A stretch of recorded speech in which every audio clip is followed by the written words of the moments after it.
Hey, if you are looking to start a Pokemon card business or really any other business in the collectible space, I think you need to possess these three things. And so if you're looking to hop into this business space, I think this video is going to be for you.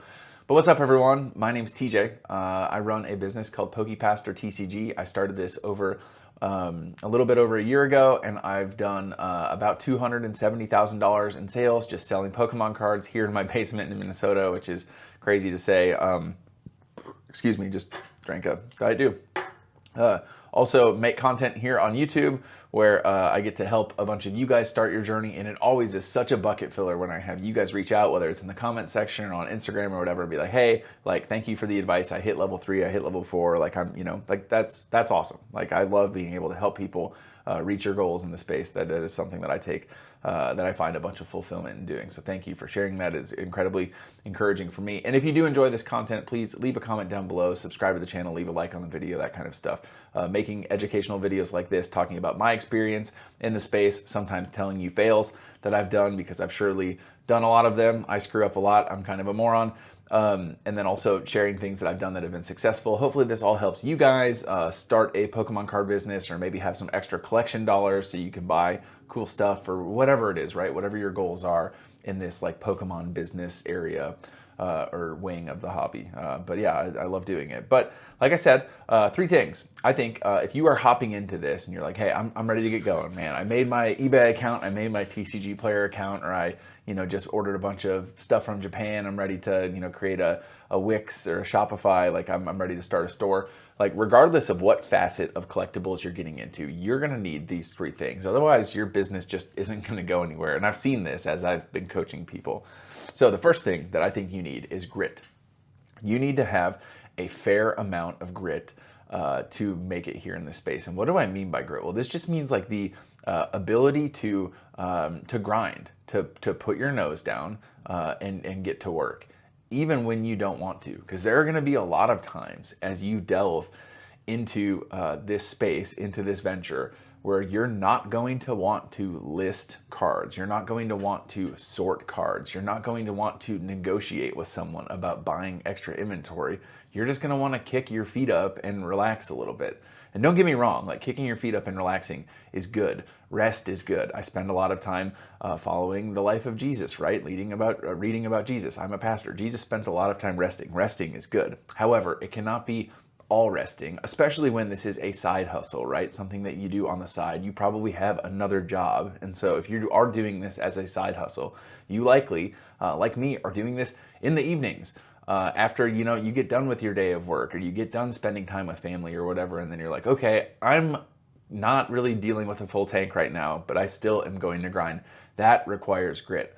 I read a book a few years ago about grit by, I think Angela Duckworth was the author's name, but she did a bunch of research, and one of the things that she said was that I love the way she put it this way. She said people who have high levels of grit are people where they get on the treadmill. This is like a proverbial treadmill, right? But it's basically like the concept of, hey, I'm going to get on a treadmill and I'm going to hit this goal, or I'm going to die while I am running. Like those are the two options. Like just having that mindset of like, hey, nobody is going to outwork me. I'm going to get after it.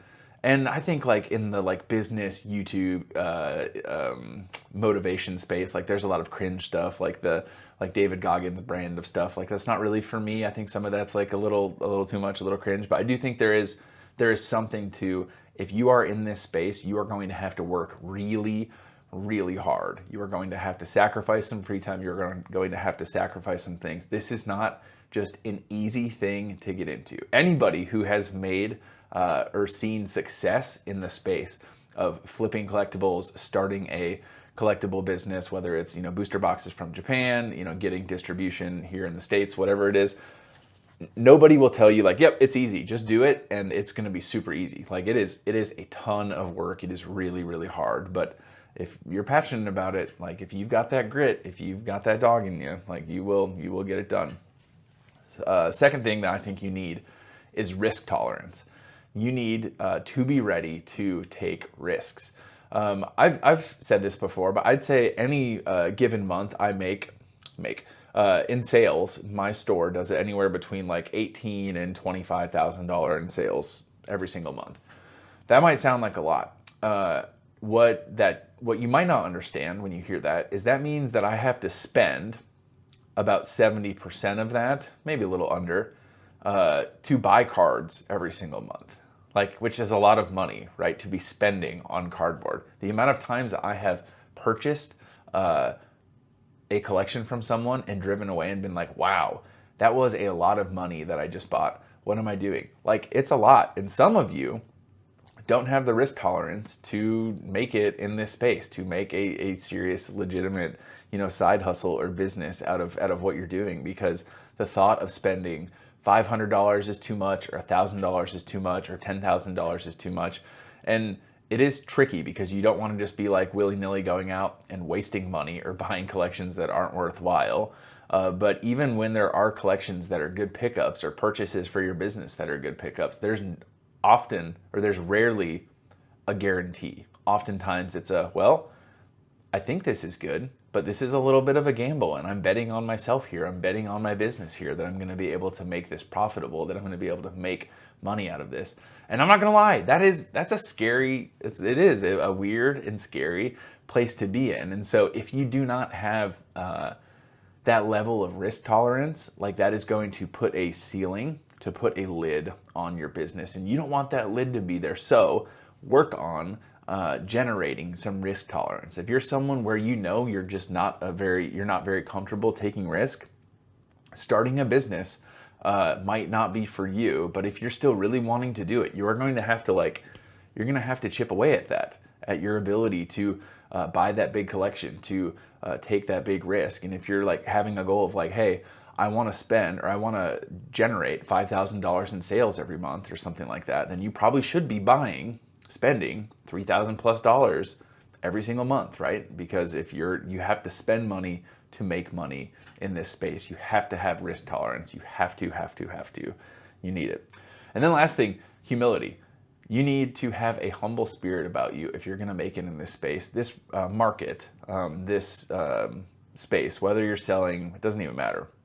Whether you're selling Pokemon cards, whether you're selling Magic cards, Yu-Gi-Oh cards, sports cards, whatever, there's a lot of information you have to learn. You are going to have to learn so much about various sets that come out, the rhythms of when releases happen and print runs and all of this. You're going to have to learn the different kind of rarities of all these things. It's just going to require a lot of learning. And if you go into this with the mindset of I got it all figured out, you are going to crash and burn. There are so many people in this space that do it better than you. I promise. There are so many people in this space, so many people in this space that do it better than me.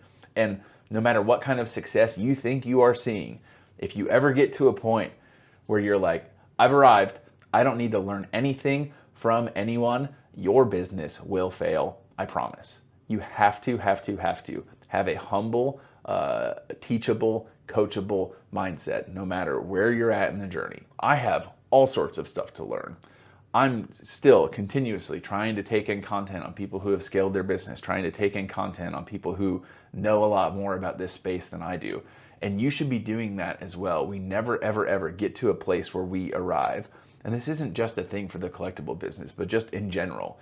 Leadership is something where you are constantly learning, constantly growing. And so if you ever get to a point where you lose that humble spirit about you, your business is cooked. And I don't want that to happen to you. So keep that humble spirit. So the three things that you need some grit, you need risk tolerance, you got to be willing to take that risk, and you need humility. And I think if you have those three things among all the other things that you need, you got a good chance of making something that's significant, making something that is a side hustle that can help provide some cool stuff for you and your family, maybe something that even someday turns into a career. I know that's what a lot of you guys are shooting for, but whatever it is, I think those three things are going to help you. That's what I got for you guys in this one. I hope this helps. If you disagree, let me know. If any of this resonates with you, let me know. But other than that, I will see you guys in the next one. Jesus loves you, and he has an incredible plan for your life. I really believe that. Peace.